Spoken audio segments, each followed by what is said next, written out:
Dears, നമുക്ക് 3 yearly moving average ഒന്ന് പഠിച്ചാലോ? So ഇവിടെ നമുക്ക് ഒരു ക്വസ്റ്റ്യൻ തന്നിട്ടുണ്ട്. ഇവിടെ നമ്മളോട് 3 ഇയർലി മൂവിങ് ആവറേജ് ആണ് കാണാൻ വേണ്ടി പറഞ്ഞിരിക്കുന്നത്. സോ ഇവിടെ നമുക്ക് first number of moving averages കാണാൻ വേണ്ടി പറ്റും. നമ്പർ ഓഫ് മൂവിങ് ആവറേജസ്, അതിന് 2 ഇക്വേഷൻസ് ഉണ്ട്. ഏത് ഇക്വേഷൻ ആണ് എടുക്കേണ്ടത് എന്ന് മനസ്സിലാക്കേണ്ടത് നമ്മളുടെ ഇവിടെ കെന്റെ വാല്യൂ, അതായത് ഏത് ഇയർലി മൂവിങ് ആവറേജ് ആണ്. സോ ഇവിടെ 3 ഇയർലി ആണ്, അപ്പൊ k = 3 ആണ്, അതായത് ഓഡ് നമ്പർ ആണ്. ഓഡ് നമ്പർ ആണെങ്കിൽ n - k + 1 number of moving averages നമുക്ക് ഉണ്ടായിരിക്കും. സോ ഇവിടെ n എന്ന് പറഞ്ഞാൽ നമ്മളുടെ നമ്പർ ഓഫ് ഇയേഴ്സ് ആണ്.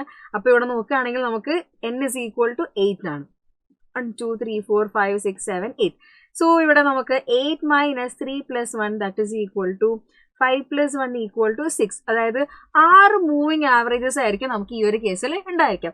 സോ അങ്ങനെയാണെങ്കിൽ ഇങ്ങനെയായിരിക്കും നമുക്ക് ആൻസർ ആയിട്ട് കിട്ടുന്നത്. എങ്ങനെയാണത് ചെയ്യേണ്ടത്? ആദ്യത്തെ 3 ആൾക്കാരെ സെലക്ട് ചെയ്യുക, അവരുടെ ടോട്ടൽ വാല്യൂ 166, അതിനെ ഡിവൈഡ് ബൈ 3 ചെയ്യുമ്പോൾ 55.33. ഇങ്ങനെയാണ് 3 ഇയർലി മൂവിങ് ആവറേജ്. ഇനി ആദ്യത്തെ ആളെ കളഞ്ഞു, അടുത്ത 3 ആൾക്കാർ എടുക്കുക, അതിന്റെ ടോട്ടൽ എന്ന് പറഞ്ഞാൽ 169 ആണ്, അതിന്റെ ആവറേജ് എന്ന് പറഞ്ഞാൽ 56.33 ആണ്. ആൻഡ് ഫസ്റ്റ് 2 ആളെയും കളയുക, അടുത്ത 3 ആളെ എടുക്കുക, ആൻഡ് അടുത്ത 3 ആൾക്കാരുടെ ആവറേജ് വാല്യൂ ടോട്ടൽ കാണാം, എന്നിട്ട് ആവറേജ് വാല്യൂ കാണാം. ഇതൊക്കെ എഴുതേണ്ടത് ഈ നടുക്കിലുള്ള നമ്പറിന് നേരെയാണ്. സോ നോക്കുകയാണെങ്കിൽ നമുക്ക് കാണാം 6 ടോട്ടൽ ആവറേജസ് നമുക്ക് ഇവിടെ കിട്ടുന്നുണ്ട്. ഇങ്ങനെയാണ് 3 ഇയർലി മൂവിങ് ആവറേജിന്റെ ക്വസ്റ്റ്യൻ ചെയ്യേണ്ടത്.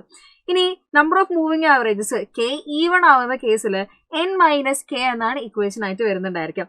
അങ്ങനെയാണെങ്കിൽ ഇഫ് n = 12 ആൻഡ് k = 4, അങ്ങനെയാണെങ്കിൽ നമ്പർ ഓഫ് മൂവിങ് ആവറേജസ് എത്രയാണ് വരുന്നത് എന്നുള്ളത് നിങ്ങൾ കമന്റ് ചെയ്യുക.